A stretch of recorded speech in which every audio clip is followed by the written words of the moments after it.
The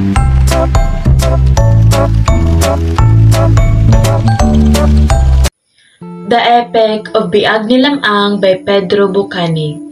A couple named Don Juan and Namungan lived in a faraway barrio of Nalbuan. One day, Don Juan left his pregnant wife and went to the mountain to punish a group of Igorot. While he was in the mountain, Namungan gave birth to a baby boy. The baby was different from other babies because upon birth, he could already speak. He wanted his name to be Lamang, and he was the one who chose this godfather when he was baptized. "Where is my father?" Lamang asked his mother Namungan one day. "He is in the mountain to settle his feud with a group of Igorot there," said his mother. Lamang felt sad. He hadn't seen his father since he was born, and he was terribly longing to see him. "Would it be long before he comes back?" he asked.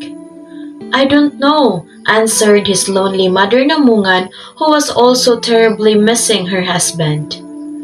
"I don't even know if he is still alive," Namungan said. One day, Lamang had a dream. In his dream, he saw how his father was mercilessly killed by a group of Igorot. He was seething with anger when he woke up. So, he decided to follow his father to the mountain. He was then 9 months old.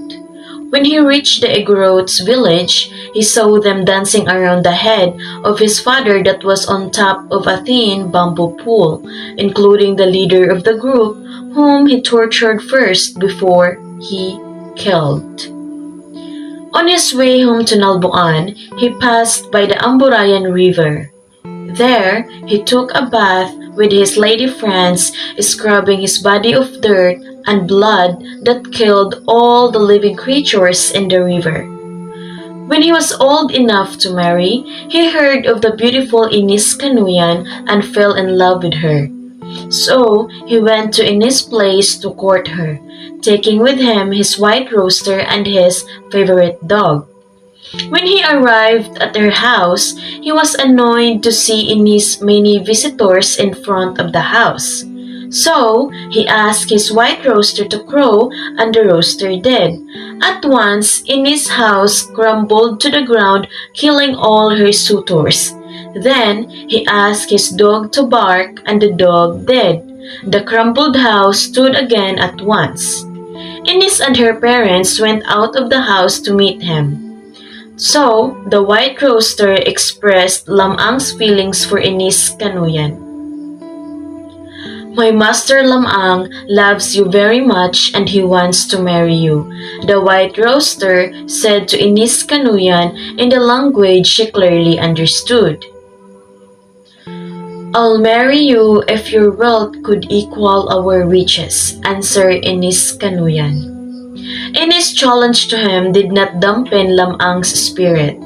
He went home at once and came back with a big boat full of gold, the value of which surpassed Inis' family's wealth. Then they were married and they lived happily. Years passed and came Lamang's turn to catch a fish known as rarang. It was an obligation of every married man in the community to catch a rarang.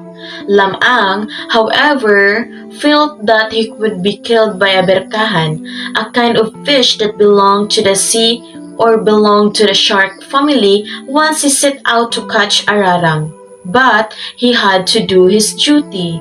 And then one night, he sailed out to the sea. He was killed by a berkahan as he had foreseen. Inis wept in sorrow. Lamang's white rooster thought of a way to bring Lamang back to life again. Inis Kanuyan paid a deep sea diver to locate all the bones of Lamang under the sea. The diver found all the bones very easily, and Inis put all the bones together. Then, together with Lamang's white rooster and favorite dog, she held prayer vigils every night until one day Lamang came back to life and they lived happily ever after.